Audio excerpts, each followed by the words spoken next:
Hi hello నమస్తే అస్సలం అయికం. Welcome to our channel. ఈరోజు మా ఇంట్లో పాలు విరిగిపోయినాయండి. ఆ పాలతో రస్మలాయ్ చేయడం మీకు చూపిద్దామని ఈ వీడియో చేస్తున్నాను.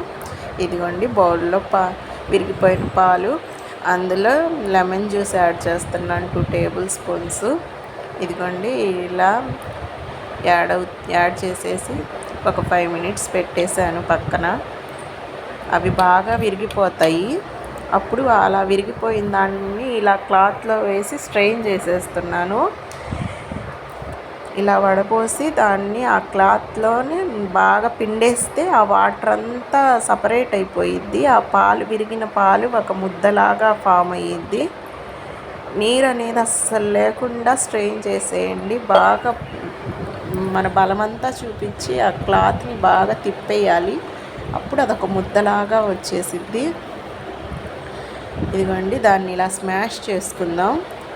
చూడండి స్మాష్ చేస్తాను. కొంచెం సేపు పట్టిద్ది, చెయ్యండి అలా స్మాష్ చేసి కొంచెం సేపు విడిగా అలా బాగా కలిపేస్తూ ఉంటే స్మూత్నెస్ వచ్చిద్ది. బాల్స్ లాగా చేసుకుందాం. కొంచెం సేపు ఇలా చేసిన తర్వాత దాన్ని బాల్స్ లాగా చుట్టేసి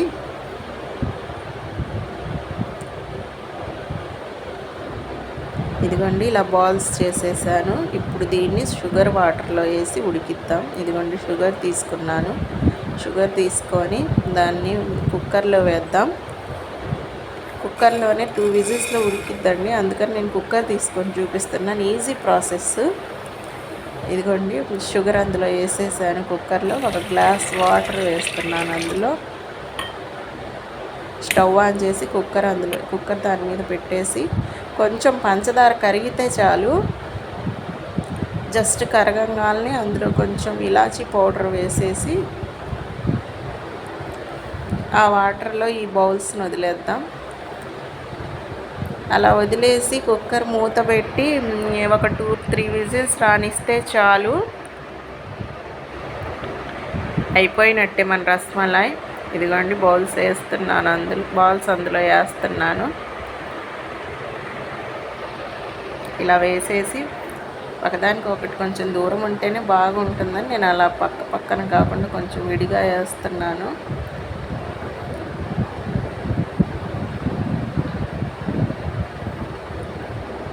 ఇప్పుడు మూత పెట్టేసి ఒక 2-3 విజిల్స్ రానిద్దాము.